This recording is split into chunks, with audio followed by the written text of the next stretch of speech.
બીજેપીના નમો કમલમ કાર્યાલય ખાતે જે રામજી બિલના ફાયદાઓ વિશે વિસ્તૃત માહિતી સાથે સાંસદ ચંદુભાઈ શિહોરાએ પ્રેસ કોન્ફરન્સ યોજી છે।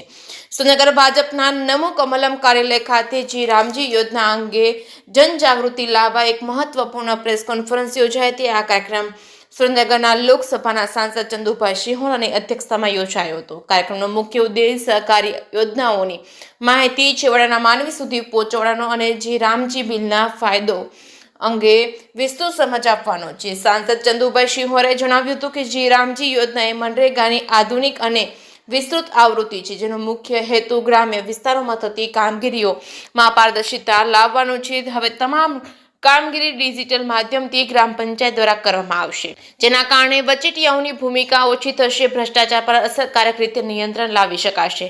જે કે સિંહ સાથે મહેશ ઉતરિયા, સુરેન્દ્રનગર। કેન્દ્રમાં મોદી સરકાર જે ચાલી રહી છે એમાં મોદી સાહેબનો એક સંકલ્પ છે કે મારા દેશનો પૈસો યોગ્ય જગ્યાએ વપરાય, પૈસાનું યોગ્ય રીતે એની વિવિધ યોજનાઓ દ્વારા અમલીકરણ થાય અને ક્યાંય પણ ભ્રષ્ટાચારનો અવકાશ ન રહે, એના માટે આ જી રામજી યોજના અમલમાં આવી છે। ગત સત્રમાં જ આનું બિલ પાસ થયું છે, ત્યારે મને કહેતા આનંદ થાય કે અગાઉની જે મનરેગા યોજના હતી એ મનરેગા યોજનામાં 100 દિવસની ગેરંટી હતી।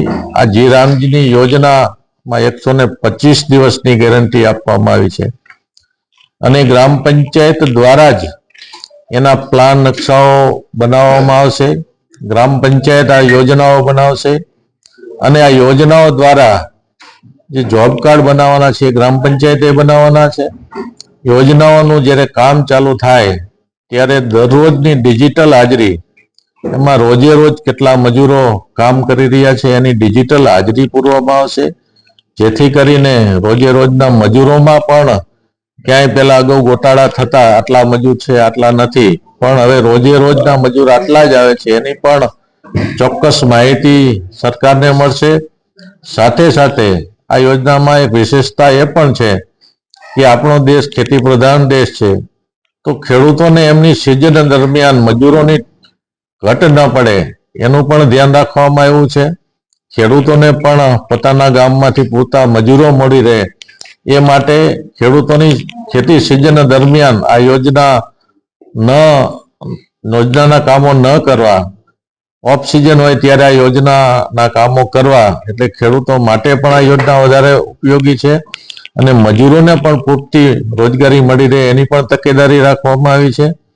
ક્યાંય પણ કામ ખોટા ન થાય એ માટે સોશિયલ માધ્યમથી ગામના જ લોકો એનું મોનિટરિંગ કરશે અને એ કામોમાં સ્કિલ લોકોને પણ એને નિમણૂક આપીને એ સ્કિલ લોકો એનું મોનિટરિંગ કરીને કામની ગુણવત્તા જળવાય એનું ધ્યાન રાખશે।